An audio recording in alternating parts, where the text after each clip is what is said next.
What do you think it would take? I mentioned the whistleblowers that have come forward. I think the one linchpin for a lot of people is they can discuss the programs that they have either been directly involved with or peripheral. But the one thing missing, as you mentioned, to use your example, is the steering wheel. Even though I feel like advanced societies would probably have moved on beyond a steering wheel, I like that analogy because people get it. That is the one thing that none of the whistleblowers have. And I think that is the one bridge that is keeping that hasn't been crossed by people because they don't have that visceral evidence to actually look at. It's the leap of faith. Yeah, I agree. And so that's what's currently being worked on, is how do we get this done in a legitimate manner so that it's not just an anecdote and a story. And so there's, a few ways to move that conversation forward legally. I'm not advocating that anybody basically sneak anything out the back door. There's one legal way to do it is to go out and look for the evidence ourselves. Right. The stuff that is obtained or claimed to be obtained is in the possession of the government because they got there first. How do they always seem to get there first, though? Is it detection before it impacts? We have an amazing detection system. Okay. Satellites that you've spent billions and billions of dollars on putting up. When stuff goes awry, they get there first. They really do.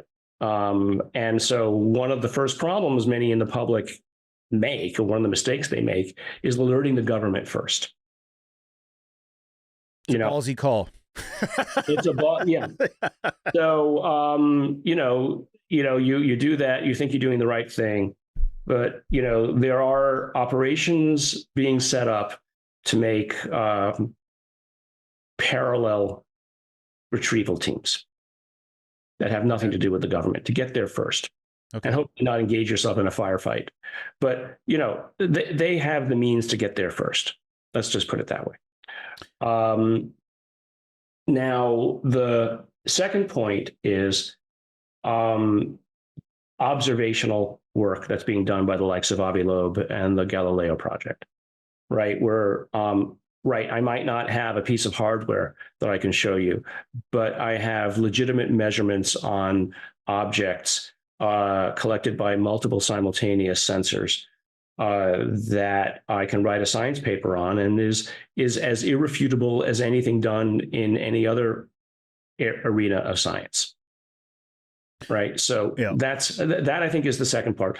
And then the third part is the UAP board that will be hopefully set up with the new legislation again being put forward by Senator Schumer again, and Rounds. It's a bipartisan. It's not the Democrats or the Republicans. It's bipartisan because they have seen enough behind the scenes to say that, look, we need to get this out.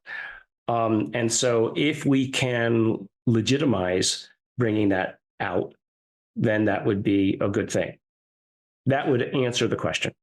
I agree. What's your best guess hypothesis of what the government or the Pentagon is currently in possession of? Well, it's anecdote again, but if you believe the people like David Grush and Carl Nell, Eric Davis, and some other people that I know personally, they're in possession of a craft, multiple craft. And we're not the only ones. I mean, I think we're actually, I think this is what should scare people. What happens if China gets to it first? It's pretty clear it's not a U.S. thing. They don't show up in the United States only. So if China and Russia have them, or God help us, Iran, and they get access and understanding to what the technology means first, we might be in a little bit of trouble. What, based off your experience with some of the people that have come forward, there's a couple things. I've heard about crash sites and materials potentially being found at those crash sites, and also unexplainable or strange abilities of these crafts. Can you kind of unpack from what you have heard? And again, I understand it's anecdotal through other people, but what you've heard, the capabilities or the things that have been found that again lead us down this path towards this obviously didn't originate on Earth. Metals with extraordinarily hard and heat transmissive capabilities, right, that are near superconductors of heat, if not electricity. That's probably the ones that I know the most of. Engineered materials that seem to be engineered at the atomic level, that are, people have called them metamaterials. I mean, there's one of them that's very public, that I'm not sure about the provenance of or the capability of, but there's others that I'm aware of that, people just don't understand first, how is it that they could make something like that?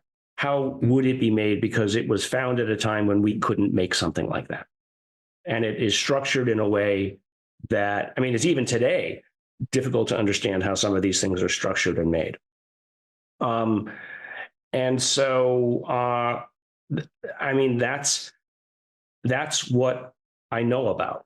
The other things, I just should be careful what I say, because they're given to me the information has been given to me under confidence, not under any secrecy agreement per se, but just under confidence. And I just don't want to have them call me up and say, why did you talk about my stuff publicly? Because now people are going to know what it is and who I talk to.